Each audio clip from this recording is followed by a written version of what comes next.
And she really understood that she couldn't have the same food as other children. There was something different about her. To alleviate the itchiness and beginning not to feel well, she was taking Piriton, and that Piriton was masking the reaction. So much so she felt okay to get on a plane, and once she was on that plane she couldn't get off it. And that's when the reaction started. So there's so many things that you could change when you go back in time.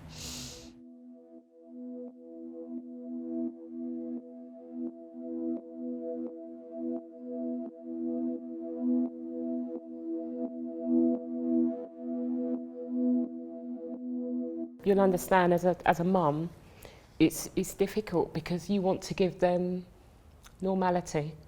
You don't want them to feel different. In the teen years, it worried me.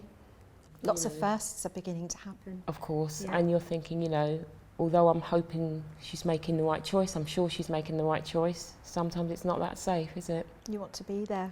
Yeah, and I sort of want to wrap cotton wool around her forever, and she's breaking away and saying, I've got this, Mum, I'm okay, I get it.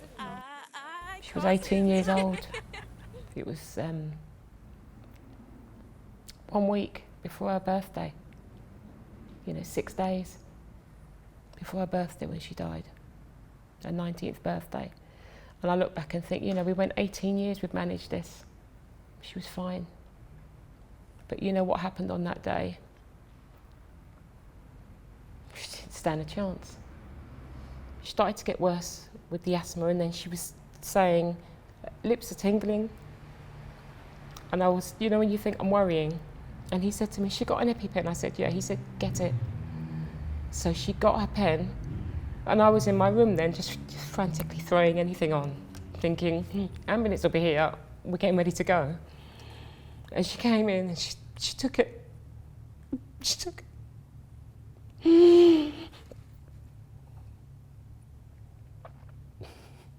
I saw her take it, and she did it the right way. And she looked at me and she said, Mum, it didn't work.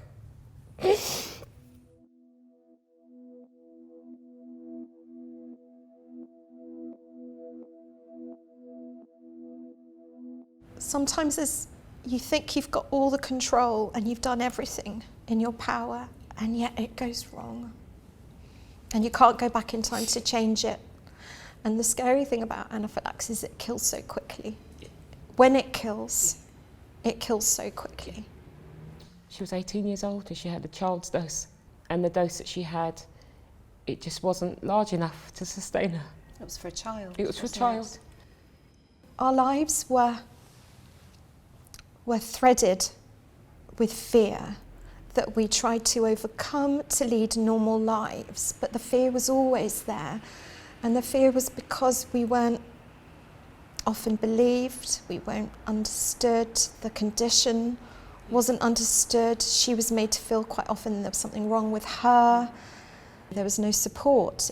If this illness was taken so seriously, we would have been, I suppose, cared for more. We would have had, we were never told, do take Piriton, antihistamine, or don't take antihistamine before what you suspect is an anaphylactic reaction. We were never given any advice. We were never shown how to use a pen. We were just told to go and watch a video, look at the instructions on the packet, and also to just look it up. No, it's almost like a second-class illness. Well, it's just, this is what happens if it gets really bad, but how do you live with it? It's that care, isn't it? How to live with it, how to manage. And to recognise the different levels, the different types of reactions. Natasha was a quick reactor, so we know that her reactions happen fast. But what I know now is that some people can have a reaction 2-3 hours later. And we were never told that. So you have to know to look out for these things. And the information was never forthcoming. So when you don't have that information, it leaves you scared. It's that fear of, this is something you have to diagnose at the right time and take the right steps. They didn't need to die. No. It was avoidable in both instances. In different circumstances, they could have been saved. or it wouldn't have happened in the first place. Yeah, it's not understood. Today we're asking you to stand with us. We're calling on the government to urgently appoint an individual to take charge of allergy care in our country. It's time.